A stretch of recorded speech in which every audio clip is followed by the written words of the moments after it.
صادق صاحب دوستوں کی بھرپور تعریف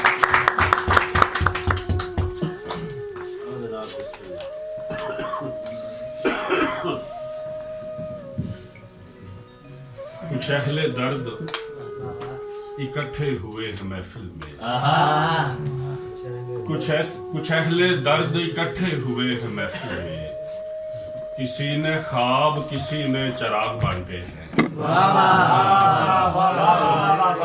اکمل حنیف بھائی کا شکر گزار ہوں کہ انہوں نے خواب اور چراغ بانٹنے والے لوگوں سے مجھے ہم کلام ہونے کا موقع دیا عزت دی تو بہت شکریہ جی کچھ چند اشعار پہلے اردو کے جی کہ بجھے دیے کو بھی جھک کر سلام کرتا ہوں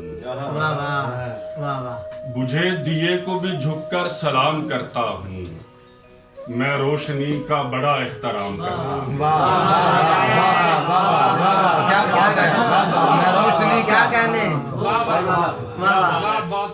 میں روشنی کا بڑا احترام کیا خوبصورت ضروری بات تو یہ ہے کہ تو ضروری ہے ضروری بات تو یہ ہے کہ تو ضروری ہے اسی پہ گفتگو ساری تمام کرتا ہے اسی پہ گفتگو ساری تمام کرتا ہوں ضروری بات تو یہ ہے کہ تو ضروری ہے اسی پہ گفتگو ساری تمام کرتا ہوں دو شعر اور دیکھیے گا کہ میرے دریا تیرے پانی سے الگ بیٹھا ہوں میرے دریا تیرے پانی سے الگ بیٹھا ہوں دشت زیادہ ہوں روانی سے الگ بیٹھا ہوں اور بھولنے والے تیرا ہجر منانے کے لیے بھولنے والے تیرا ہجر منانے کے لیے میں جوانی میں جوانی سے الگ بیٹھا ہوں بھولنے والے تیرا ہجر منانے کے لیے میں جوانی میں جوانی سے الگ بیٹھا ہوں اور گلوں کا رنگ سنبھلانے لگا ہے کوئی اب جان سے جانے لگا ہے اور ارحم بھائی شعر ہے کہ تیرے بارے میں اتنا سوچتا ہوں مجھے خود پر ترس آنے لگا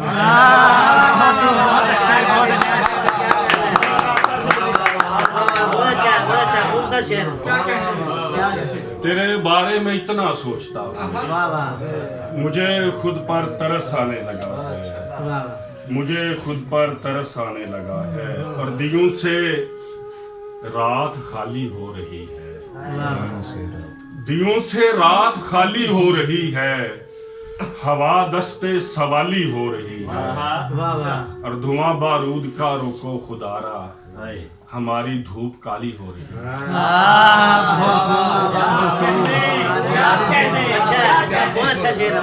دھواں بارود کا رکو خدارا ہماری دھوپ کالی ہو رہی ہے اور گلاب خواب اجالے اٹھانے پڑتے ہیں نئی رتوں کے حوالے اٹھانے پڑتے ہیں اور کہاں کہاں نہیں دم توڑتی یا نہ اپنی کہاں کہاں سے نوالے اٹھانے پڑتے ہیں کہاں کہاں نہیں دم توڑتی یا نہ اپنی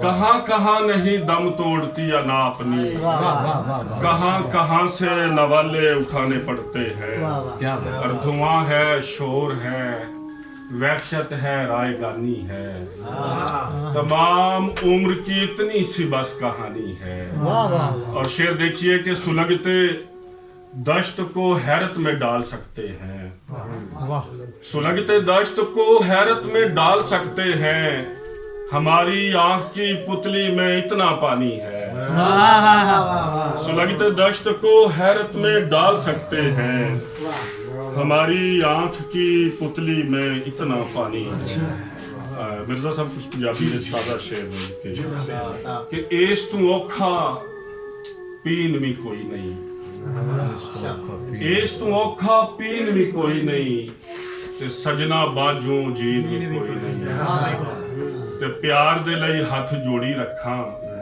ਉਹ ਮੈਂ ਐਡਾ ਮਸਕੀਨ ਵੀ ਕੋਈ ਨਹੀਂ। ਪਿਆਰ ਦੇ ਲਈ ਹੱਥ ਜੋੜੀ ਰੱਖਾਂ, ਮੈਂ ਐਡਾ ਮਸਕੀਨ ਵੀ ਕੋਈ ਨਹੀਂ। ਤੇ ਇੱਕ ਇੱਕ ਕਰਕੇ ਆਪਣੇ ਮੋਢੇ ਚਾਈਆਂ ਨੇ, ਵਾਹ ਵਾਹ ਕੀ ਦੱਸਾਂ ਮੈਂ ਸਦਰਾਂ ਕਿੰਜ ਦਫਨਾਈਆਂ ਨੇ। ਵਾਹ ਵਾਹ ਤੇ ਅੱਜ ਫਿਰ ਦਿਲ ਵਿੱਚ ਸੀਲਨ ਬਹੁਤੀ ਹੋ ਗਈ ਸੀ, ਅੱਜ ਫਿਰ ਦਿਲ ਵਿੱਚ ਸੀਲਨ ਬਹੁਤੀ ਹੋ ਗਈ ਸੀ। ਅੱਜ ਫਿਰ ਯਾਦਾਂ ਧੁੱਪੇ ਸੁੱਕਣੇ ਪਾਈਆਂ।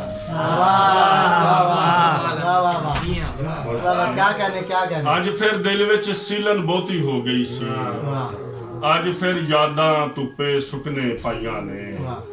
ਤੇ ਆਪਣੇ ਆਪ ਨੂੰ ਆਪ ਲਤਾੜੀ ਜਾਂਦੇ ਆ, ਬੋਰਡ ਦੇ ਸੰਗਨੇ ਰੁੱਖ ਉਖਾੜੀ ਜਾਂਦੇ ਆ। ਤੇ ਸ਼ਹਿਰਾਂ ਦੇ ਢਿੱਡ ਤੇ ਸਾਥੋਂ ਭਰਨੇ ਨਹੀਂ, ਐਵੇਂ ਆਪਣੇ ਪਿੰਡ ਉਜਾੜੀ ਜਾਂਦੇ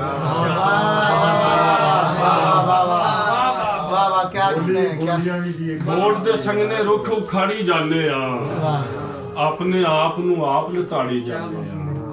ਤੇ ਸ਼ਹਿਰਾਂ ਦੇ ਢਿੱਡ ਤੇ ਸਾਥੋਂ ਭਰਨੇ ਨਹੀਂ, ਐਵੇਂ ਆਪਣੇ ਪਿੰਡ ਉਜਾੜੀ ਜਾਂਦੇ ਆ। ਦੋ ਤਿੰਨ ਬੋਲੀਆਂ ਬਸ, ਤੁਹਾਡਾ ਹੁਕਮ ਜੀ। ਤੇਰੀ ਜੀਭ ਸਰੂਟਾਂ ਵਰਗੀ, ਤੇਰੀ ਜੀਭ ਸਰੂਟਾਂ ਵਰਗੀ, ਕੰਨਾਂ 'ਚ ਝਰੀਟਾਂ ਪੈ ਗਈਆਂ।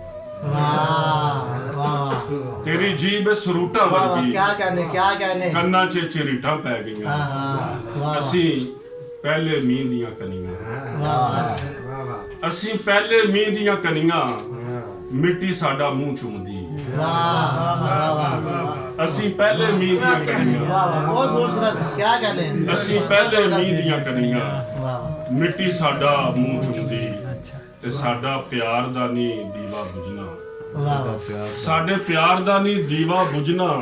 ਤੇ ਲੋਕੀ ਐਵੇਂ ਫੂਕਾਂ ਮਾਰਦੇ ਆ। ਸਾਡੇ ਪਿਆਰ ਦਾ ਨਹੀਂ ਦੀਵਾ ਬੁਝਣਾ, ਲੋਕੀ ਐਵੇਂ ਫੂਕਾਂ ਮਾਰਦੇ। ਇੱਕ ਪੰਜਾਬੀ ਦੀ ਗਜ਼ਲ ਤੇ ਵਾਦਾ ਤੇ ਪੈਮਾਨ ਨਹੀਂ ਟੁੱਟਣਾ, ਵਾਦਾ ਤੇ ਪੈਮਾਨ ਨਹੀਂ ਟੁੱਟਣਾ, ਕਦੀ ਵੀ ਸਾਡਾ ਹਾਨ ਨਹੀਂ ਟੁੱਟਣਾ। ਤੇ ਵੇਖੀ ਸਾਥੋਂ ਜਾਨ ਨਾ ਮੰਗੀ, ਵੇਖੀ ਸਾਥੋਂ ਜਾਨ ਨਾ ਮੰਗੀ, ਸਾਥੋਂ ਤੇਰਾ ਮਾਨ ਨਹੀਂ ਟੁੱਟਣਾ।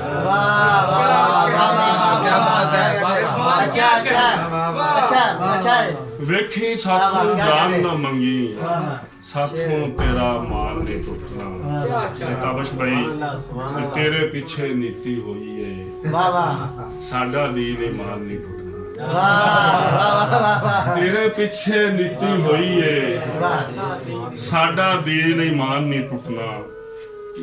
ਗਜ਼ਲ ਮੈਂ ਤਾਜ਼ਾ ਲਿਖੀ, ਦੋ ਤਿੰਨ ਸ਼ੇਰ ਕਿ ਸਜਣਾ ਜ਼ਾਰੋ ਜ਼ਾਰ ਰਵਾਈ ਸ਼ਾਬਾਸ਼। ਸਜਣਾ ਜ਼ਾਰੋ ਜ਼ਾਰ ਰਵਾਇਆ ਸ਼ਾਬਾਸ਼, ਇੱਕ ਇੱਕ ਸੁਫਨਾ ਮਿੱਟੀ ਪਾਏ ਸ਼ਾਬਾਸ਼, ਇੱਕ ਇੱਕ ਸੁਫਨਾ ਮਿੱਟੀ ਪਾਏ ਸ਼ਾਬਾਸ਼। ਤੇ ਫੁੱਲ ਗੁਲਾਬ ਦਾ ਉਂਝ ਤੇ ਨਜ਼ਰੀ ਆਉਂਦਾ ਸੈ, ਸਾਨੂੰ ਕੰਡਿਆਂ ਦੇ ਵਸ ਪਾਏ।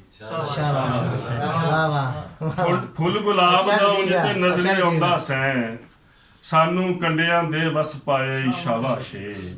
ਤੇ ਕਲਮੇ ਚਾਚਾ ਸਾਨੂੰ ਆਪਣਾ ਕਹਿੰਦਾ ਸੈ, ਕਲਮੇ ਚਾਚਾ ਸਾਨੂੰ ਆਪਣਾ ਕਹਿੰਦਾ ਸੈ, ਚੰਗਾ ਸਾਡਾ ਮੁੱਲ ਪਾਇਆ ਈ ਸ਼ਾਬਾਸ਼। ਚੰਗਾ ਸਾਡਾ ਮੁੱਲ ਪਾਇਆ ਈ ਸ਼ਾਬਾਸ਼।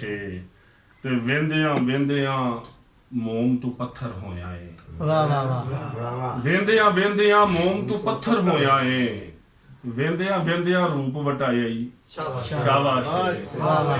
ਵੇਂਦਿਆਂ ਵੇਂਦਿਆਂ ਰੂਪ ਵਟਾਏ ਸ਼ਾਬਾਸ਼। ਤੇ ਆਖਰੀ ਸ਼ੇਰ ਹੈ ਕਿ ਤੂੰ ਇਰਫਾਨ ਬੜਾ ਹੀ ਭੋਲਾ ਭਾਲਾ ਹੈ, ਉਹ ਕਿਹਨੂੰ ਦਿਲ ਦਾ ਹਾਲ ਸੁਣਾਏ ਸ਼ਾਬਾਸ਼। ਬਹੁਤ ਸ਼ੁਕਰੀਆ।